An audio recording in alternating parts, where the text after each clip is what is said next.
গাজায় তুর্কি সেনা পাঠানোর পরিকল্পনায় রীতিমতো তোলপাড়। ইসরায়েলের কড়া বার্তা, গাজায় কোনোভাবেই তুর্কি সশস্ত্র বাহিনীকে মেনে নেবে না তেল আবিব। ইসরায়েলি পররাষ্ট্রমন্ত্রী গিদিয়ান সার স্পষ্ট ভাষায় জানিয়ে দিয়েছেন, ফিলিস্তিনি ভূখণ্ডে যুদ্ধ চিরতরে শেষ করার মার্কিন পরিকল্পনায় গাজায় তুর্কি বাহিনীর অংশগ্রহণ তারা কখনোই মেনে নেবে না। সোমবার ২৭ অক্টোবর হাঙ্গেরির রাজধানী বুডাপেস্টে এক সংবাদ সম্মেলনে এই ঘোষণা দেন তিনি।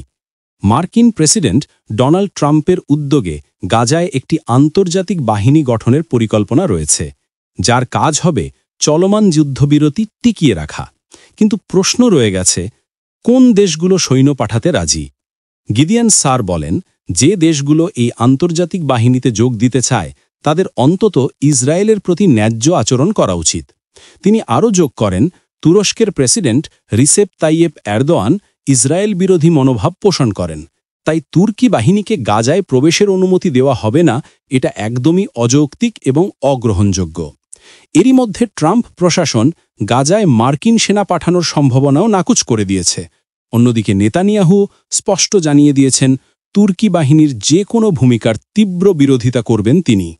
মধ্যপ্রাচ্যে আবারও বাড়ছে উত্তেজনা, আর বিশ্ব তাকিয়ে আছে এই নতুন ভূ রাজনৈতিক টানাপোড়েনে শেষ পর্যন্ত কারা নামে গাজার মাটিতে।